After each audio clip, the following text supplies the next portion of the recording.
Channel HS, penyakit hati ria dan cara mengobatinya. Beraneka ragam jenis amal yang nampak itu adalah karena beraneka ragam keadaan yang datangnya dari dalam hati seseorang.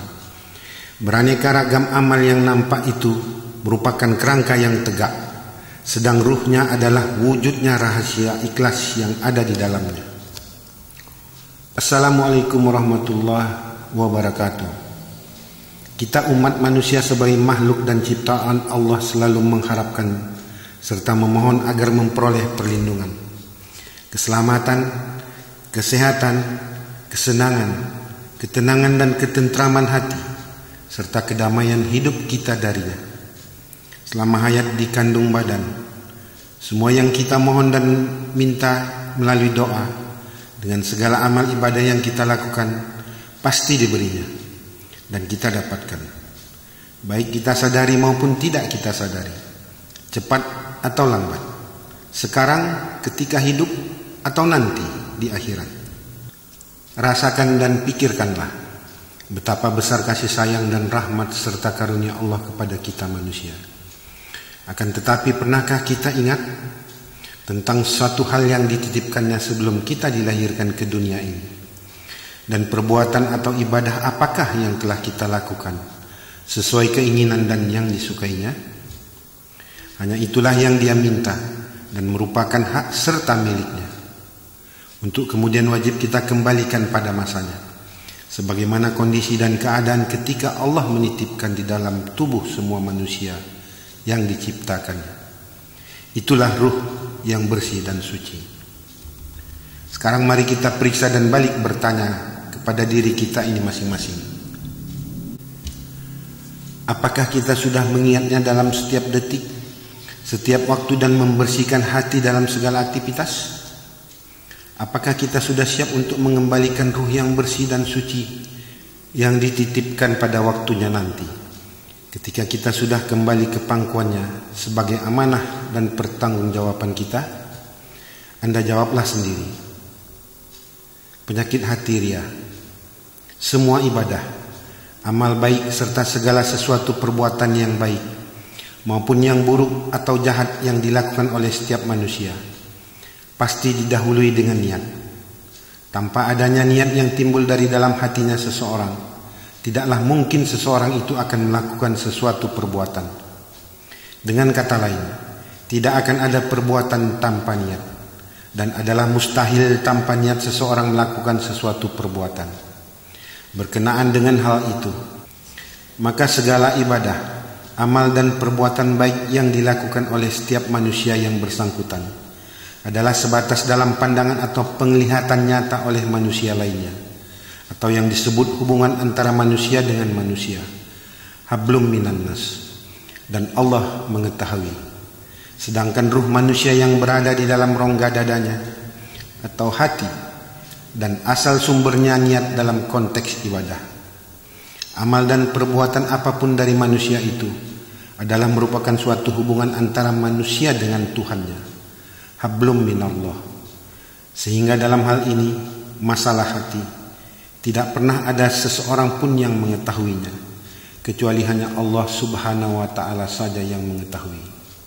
Dengan demikian, maka niat tersebutlah yang menjadi sumber utama dan sandaran, sekaligus ukuran dari setiap amal atau perbuatan seseorang, di mana niat yang baik dengan perbuatan yang baik disertai keikhlasan pasti menghasilkan suatu buah yang baik, dan niat yang buruk dengan perbuatan yang baik tanpa disertai keikhlasan karena Allah akan menghasilkan panen yang buruk. Rasulullah SAW bersabda yang artinya, sesungguhnya sah atau tidaknya suatu amal adalah tergantung kepada niatnya, dan teranggap bagi tiap orang apa yang ia niatkan. Maka siapa yang berhijrah semata-mata taat kepada Allah dan Rasulnya, maka hijrahnya itu diterima oleh Allah dan Rasulnya.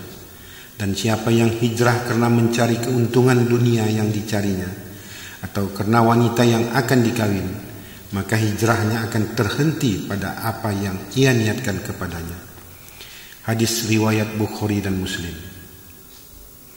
Dengan demikian, setiap amal dan perbuatan adalah tergantung kepada niatnya, bukan kepada perbuatan. Akan tetapi dalam setiap niat jika tidak disertai dengan keikhlasan hati pada perbuatannya, hal itu dapat diibaratkan suatu tubuh yang tidak berjiwa, sehingga tubuh dan jiwa atau keduanya harus beriringan dan sejalan pula secara bersamaan. Tidak bisa dan sekaligus tidak dapat dipisah-pisahkan atau berdiri sendiri-sendiri. Sedangkan ikhlas adalah merupakan suatu perbuatan yang diawali dengan niat dari hati untuk melaksanakan segala sesuatu perbuatan maupun amal ibadahnya. Yang kesemua itu dilakukan hanyalah karena Allah dan mengharap keridhoannya semata, bukan karena mengharapkan balasan harta, pangkat atau jabatan, popularitas maupun sanjungan atau pujian dari orang lain dan sebagainya. Kesimpulannya adalah bahwa keikhlasan hati itu tidak boleh bercampur atau dicampurkan dengan suatu pamrih atau mengharap-harapkan yang lain, apalagi mengharapkan balasan atau imbalan, sebagaimana sabda Rasulullah SAW yang artinya, manusia itu seluruhnya akan binasa kecuali mereka yang beriman. Mereka yang beriman itu seluruhnya akan binasa kecuali yang beramal. Dan mereka yang beramal seluruhnya akan binasa kecuali mereka yang ikhlas. Dan sesungguhnya Allah tidak akan melihat bentuk badan kita dan tidak pula melihat rupa-rupa kalian, akan tetapi Dia melihat kepada hati kalian. Dalam pengertian lain, apabila seseorang mengerjakan segala amal ibadah dan perbuatan baik apapun, jika ada muncul atau terbesit sedikit saja di hatinya itu maksud dan keinginan lain kecuali hanya Allah, itulah yang dikatakan dengan riya. Sehingga segala amal dan perbuatan baik yang dilakukannya bukan pahala yang diperolehnya, malah dosa yang dia dapatkan.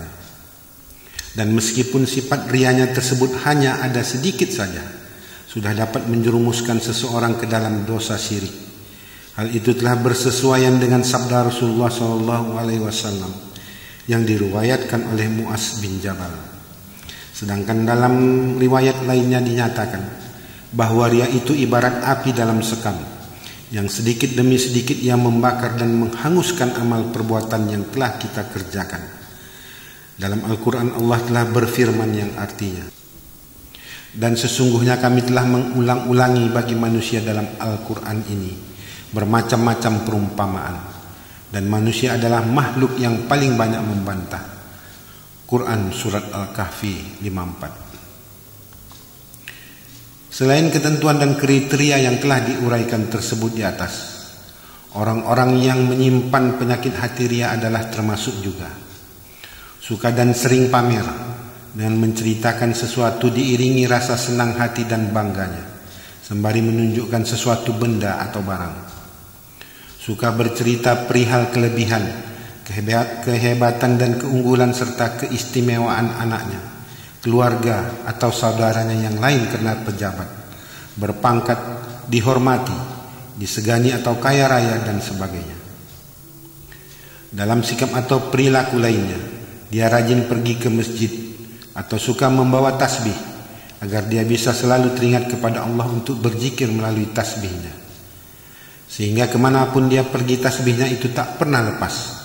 Atau dalam contoh perbuatan lain, ketika sujud dia sengaja menekan atau menggesek dengan agak kuat pada tempat sujudnya itu. Terkadang ada pula yang meletakkan sesuatu benda keras di sejadahnya dengan maksud agar kening atau jidatnya menjadi cepat hitam, kecuali hitam secara alami. Atau ketika membaca Quran dan sholat dengan suara keras, jika semua itu dilakukan ada niat atau maksud supaya dirinya dilihat atau dinilai, diketahui, didengar atau disebut atau diceritakan orang bahwa ia sangat rajin sholat, ahli ibadah, alim dan lain-lain, itu artinya masih ada mengharapkan yang lain, tidak ikhlas karena Allah. Meskipun hal demikian itu hanya terbesit atau ada nyangkut atau syir di dalam hatinya sekecil apapun, termasuk mengharapkan balasan pahala dengan menghitung-hitungnya, bahkan selalu mengingat-ingat perbuatan baiknya, hatinya tidak ikhlas, ingin balasan atau imbalan karena Allah dengan mengharapkan ridhonya. Soal pahala tidak perlu lagi kita harap, sebab sudah merupakan janji Allah, dan Allah tidak akan mengingkari janjinya. Allah tahu dan tidak pernah lupa apa yang kita kerjakan dan apa janjinya. Harapkan saja keridoannya. Apakah dia mau memasukkan kita ke surga atau neraka, itu sudah kepastiannya, sesuai pada perbuatan yang kita lakukan. Jika kita melakukan perbuatan baik dengan ikhlas karena Allah, tiada yang lain bercampur di hati kecuali hanya Dia, apakah hal yang mungkin Allah akan memasukkan kita ke neraka? Jika Dia pernah memberikan sesuatu kepada orang lain, lalu Ia menyebut-nyebut atau menceritakan pemberiannya itu kepada orang lain, suka bercerita atau menyampaikan sesuatu hal kepada orang lain, bahkan kadangkala kerap pula berulang-ulang disampaikannya tentang hal apapun, termasuk perihal apa saja amal ibadah atau sedekah serta kebaikan yang akan atau pernah maupun yang baru dilakukannya.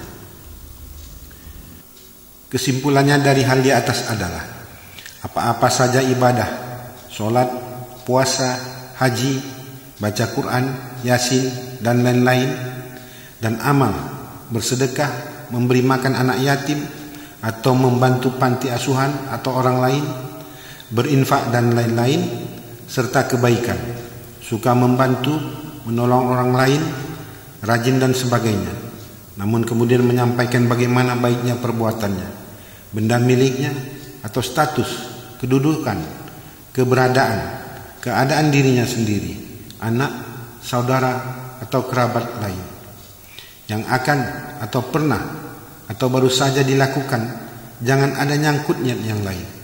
Lakukanlah dengan ikhlas dan jangan bercerita kepada orang lain, apalagi ingin dipuji atau disanjung. Itu termasuk riya. Sebagaimana Rasulullah SAW bersabda yang menyatakan bahwa riya adalah termasuk perbuatan syirik. Sesuatu yang amat aku takuti yang akan menimpa kamu adalah syirik kecil. Dan Nabi ditanya daripadanya, maka beliau menjawab, yaitu riya. Hadis riwayat Ahmad. Dan Allah berfirman yang artinya, hai orang-orang yang beriman, janganlah kamu menghilangkan pahala sedekahmu dengan menyebut-nyebutnya dan menyakiti perasaan si penerima, seperti orang yang menafkahkan hartanya karena riya kepada manusia dan dia tidak beriman kepada Allah dan hari kemudian. Maka perumpamaan orang itu seperti batu licin yang di atasnya ada tanah. Kemudian batu itu ditimpa hujan lebat, lalu menjadilah dia bersih, tidak bertanah. Mereka tidak menguasai sesuatu pun dari apa yang mereka usahakan, dan Allah tidak memberi petunjuk kepada orang-orang yang kafir.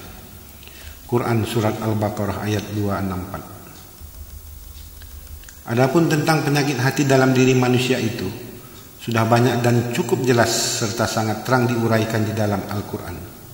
Sedangkan untuk pola penyembuhannya juga sudah dibentangkan di dalam Al-Quran. Sesuai firman Allah, wahai manusia, sungguh telah datang kepadamu pelajaran berupa Al-Quran dari Tuhanmu, sebagai penyembuh penyakit yang ada dalam dada, dan petunjuk serta rahmat bagi orang-orang yang beriman. Quran Surat Yunus 10 ayat 57. Oleh karena itu, buanglah penyakit hati riya tersebut dan jangan dipelihara, karena badan letih, amal ibadah menjadi sia-sia, memperoleh dosa bukan pahala, menghanguskan amal ibadah dan perbuatan baik, merusak dan menyiksa diri, sekaligus mengangkat kebahagiaan dan ketenangan diri sendiri jika tidak dipuji orang, menimbulkan berbagai jenis penyakit-penyakit hati lainnya, yang sewaktu-waktu dapat menimbulkan beragam jenis penyakit pada tubuh secara medis.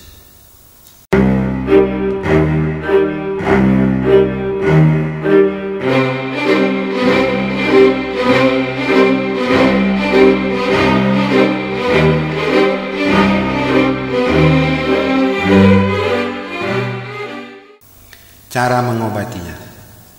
Diri kita ini adalah zat yang hidup, di mana setiap saat kita telah melakukan aktivitas atau pekerjaan secara rutin dari mulai bangun tidur sampai tidur kembali, dari waktu ke waktu dan sejak lahir hingga kematian, dengan atau tanpa disadari, baik perbuatan yang kasat mata atau perkataan yang keluar dari lisan, jahir, maupun hanya perkataan atau bisikan di dalam hati, batin. Disengaja atau tidak, kita selalu saja telah melakukan perbuatan dosa. Apakah itu dosa kecil ataupun dosa besar, akhirnya ruh yang bersih dan suci yang sudah dititipkan ke dalam diri kita sebelum kita dilahirkan, dengan suatu perjanjian serta pertanggungjawaban kepada Allah, dan telah kita pakai terhitung mulai dari akil balik sampai kita mati. Setitik demi setitik sudah menjadi ikut kotor hingga berkarat, karena berbagai penyakit hati yang bersemayam di dalam diri tetap kita pertahankan, dan terhalang hanya karena menuruti bisikan setan, hingga tidak pernah ada niat untuk kita perbaiki, kita obati sekaligus kita bersihkan. Apalagi sifat buruk penyakit hati ini berpotensi kuat sudah diiringi oleh penyakit hati lain, baik sebelum atau sesudah penyakit hati ria bersemayam dalam dirinya. Antara lain gengsi, ujub atau rasa bangga diri, merasa diri lebih dari orang lain, mudah berkeinginan, serta sum'ah. Dengan demikian marilah kita berpikir dalam satu jenis penyakit hati dengan satu kali perbuatan pada niat yang melenceng. Itu artinya kita telah mengotori hati atau ruh yang bersih dan suci setitik demi setitik hingga berkarat sampai ajal kita menjemput. Sembari terus akan berlanjut jika tidak segera kita hilangkan. Belum lagi penyakit hati lain yang sudah mengiringinya. Sementara hanya ruh itulah yang kita bawa pulang nanti, dan kelak akan kita pertanggungjawabkan ke hadapan Allah. Adapun cara membersihkan hati dari penyakit hati tersebut adalah dengan dua cara, yaitu secara syariat dan hakikat, yakni sebagai berikut. Secara syariat, pertama, modal utama untuk menghilangkan penyakit hati ria ini adalah kemauan yang kuat, benar-benar dan dengan sungguh-sungguh dari dalam diri Anda sendiri. Kedua, berusaha, berjuang dan berjihadlah Anda di jalan Allah untuk memerangi segala bentuk dari bisikan setan yang menghasut, yang selalu melekat di dalam dada tiap detik dan tiap waktu dalam denyutan atau detak jantung Anda. Tiga, setiap ibadah maupun perbuatan baik yang Anda lakukan adalah tergantung kepada niat Anda sendiri, bukan kepada perbuatannya. Oleh karena itu, maka perbaikilah hati Anda terhadap niat dari keinginan-keinginan ataupun maksud-maksud lainnya, kecuali hanya Allah semata. 4. Apa saja pun amal ibadah atau kebaikan yang akan atau pernah dan baru Anda kerjakan, lakukanlah dengan hati ikhlas karena Allah dan hanya semata mengharapkan ridhonya. Jangan Anda mengharap yang lain ataupun ingin pujian serta sanjungan dari orang lain. 5. Jauhkan keinginan dan niat hati Anda dari sifat ingin dipuji oleh orang lain. 6. Jika Anda mau atau akan atau telah sholat, beramal serta melakukan sesuatu perbuatan baik apapun, agar tidak tergelincir hati Anda itu menjadi ria, maka tahanlah lisan Anda dari menceritakan kepada orang lain. Misalnya hal kecil dan sepele yang paling sering kita lupa. Orang tidak bertanya, tapi kita berkata, saya sholat dulu ya, atau saya mau ke masjid dulu, atau puasa Senin Kamis saya insya Allah nggak pernah tinggal, atau ngantuk berat tadi malam saya tahajud dan sebagainya. Kalau dapat jangan Anda bercerita atau melaporkan. Usahakan jangan ada orang lain yang tahu. Tangan kanan Anda memberi, jangan sampai tahu tangan yang kiri. 7. Perbaikilah hal Anda yang selama ini kurang baik, agar dapat berubah kepada sifat yang baik atau mulia. Jika Anda berniat mencari contoh pola akhlakul karimah, bisa Anda lihat pada channel HS, konten video polisi akhlak, bagian 1 sampai 9e. Satu hal sebagai tambahan yang perlu Anda ingat, bahwa diri kita ini tidak pernah tahu kapan usia kita akan berakhir, dan kita juga tidak pernah tahu kapan dan di manakah ruh kita akan dicabut. Sebagai bekal untuk kita pulang kampung akhirat, yang kita bawa adalah hanya ruh yang suci dan bersih, dengan segala perbuatan baik yang pernah kita lakukan untuk menghadap Allah yang Maha Suci. sebagai pertanggungjawaban ketika kita berada di hadapannya. Oleh karena itu, apa saja amal ibadah serta kebaikan yang pernah kita lakukan, ikhlaslah hanya karena Allah dengan mengharap ridhonya. Mulai hari ini, perbaikilah diri kita sendiri secara hakikat. 9. Jaga dan bersihkanlah hati Anda dengan cara berzikir dengan hati atau qalbu setiap saat seiringan dengan turun naiknya napas Anda. 10. Praktekkan, biasakan dan terapkanlah dengan berzikir mentauhidkan Allah di dalam hati Anda secara terus menerus dan berkekalan di dalam hati. Untuk caranya Anda dapat menyimak channel HS pada konten video solat khusyuk cara lain atau cara mudah solat khusyuk bagian 3. Apabila Anda menerapkan hal-hal di atas, maka cara yang paling ampuh dan utama serta paling kuat efek dan pengaruhnya adalah dengan selalu berzikir mengingat Allah. Dengan Anda selalu mengingatnya, insya Allah segala macam bentuk penyakit hati Anda termasuk penyakit hati yang ada mengikutinya secara perlahan-lahan akan terkikis hilang, dan penyakit dalam tubuh Anda insya Allah juga ikut berangsur-angsur sembuh. Amin. Sesungguhnya tidaklah ada jalan yang tidak berpenghalang. Begitu pula dengan perjalanan seseorang yang sedang berusaha menuju kepada Tuhannya. Dalam perjalanannya tersebut pasti menemui halangan dan rintangan, yang kesemuanya itu merupakan ujian dan cobaan dari Allah juga, untuk menguji apakah Anda benar-benar dan sungguh-sungguh. Tinggal sekarang tergantung Anda, mampukah mengatasi halangan dan rintangan tersebut ataukah tidak. Karena selama manusia hidup di dunia ini, pasti tidak akan lepas dari segala cobaan, halangan dan rintangan. Semoga Anda berhasil. Terima kasih. Saya hanya sekedar membantu dan memberi jalan keluar dari apa yang sedikit saya pahami. Semoga bermanfaat untuk diri saya dan diri Anda sendiri.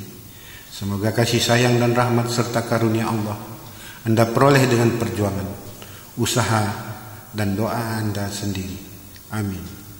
Wassalamualaikum warahmatullahi wabarakatuh.